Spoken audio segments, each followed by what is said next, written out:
Hace menos de un año los medios nacionales e internacionales catapultaban la imagen de México y del actual gobierno. Transformador, estratega y visionario fueron algunos de los adjetivos que se utilizaron para describir al presidente Enrique Peña Nieto, quien a principio de su mandato dijo que su gobierno estaba listo para despuntar como líder global. Asimismo, el semanario británico The Economist, el más importante en su tipo a nivel mundial, nombró este sexenio como el Mexican Moment cuando el líder del Ejecutivo prometía: trabajaremos para un modelo económico, político y social próspero, en el cual el pragmatismo y el respeto de los valores liberales coexistan.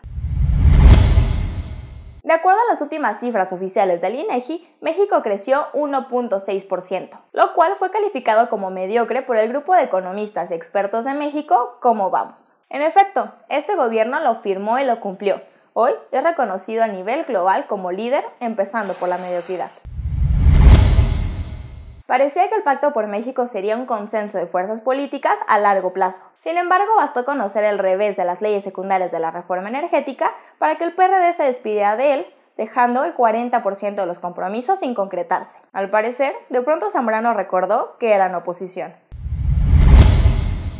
Para muestra, un botón. El gobierno peñista es especialista en la política social de desaparecer desaparecidos. A principios de año, el gobierno federal informó que en México solo había 8,000 personas desaparecidas, cifra que difiere de la información otorgada por la CNDH unos días antes, quien reportaba 24,500 desaparecidos del 2005 a la fecha. Como puedes ver, las pretensiones de este gobierno eran reales, y ahora sí, se han cumplido los sueños de los promotores del gobierno que ha movido a México en muchos aspectos. El gobierno de Enrique Peña Nieto está en todas las primeras planas de los periódicos internacionales y las columnas más importantes señalan diariamente a nuestro país. Lástima que tanto interés no sea por las reformas ni por el famoso eslogan Mover a México. El interés son las fosas clandestinas y los 43 estudiantes de Ayotzinapa desaparecidos desde el pasado 26 y 27 de septiembre, cuya desaparición ya no es el problema más grande.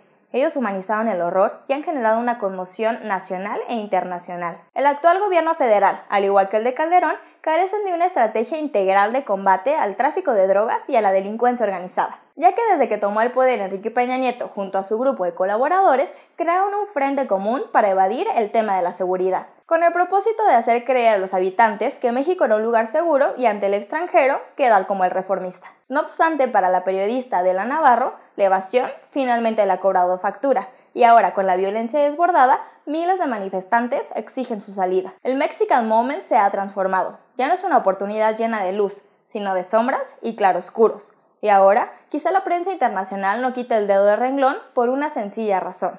Hemos pasado del Mexican Moment al Mexican Mess.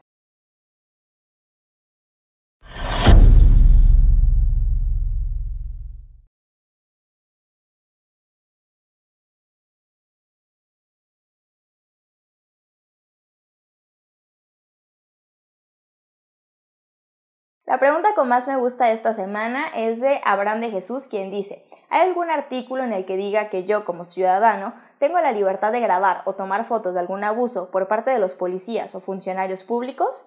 Sí, de hecho, Abraham, me parece una excelente pregunta y sí existe un artículo que es el artículo 6 de la Constitución, el cual habla del derecho a la información y menciona que los mexicanos tenemos el derecho a buscar, recibir y replicar la información e ideas de cualquier índole a través de cualquier medio de expresión. La manifestación de las ideas no será objeto de ninguna inquisición judicial o administrativa, sino en el caso de que ataque la moral, la vida privada o los derechos de terceros, provoque algún delito o perturbe el orden público. El derecho de réplica será ejercido en los términos dispuestos por la ley y el derecho a la información será garantizado por el Estado. Muchas gracias por ver el video esta semana y como todos los lunes te recuerdo que nos puedes seguir a través de nuestras redes sociales de Facebook, Twitter, suscribirte al canal para no perderte nuestros videos y suscribirte también a nuestra página mientrastantoenmexico.mx para que no te pierdas el contenido que generamos. Como siempre, te pido que nos dejes acá abajo tus comentarios para saber si te gustó el video, si te gustó el tema y qué otros temas te gustaría ver. Nos vemos el siguiente lunes con más información.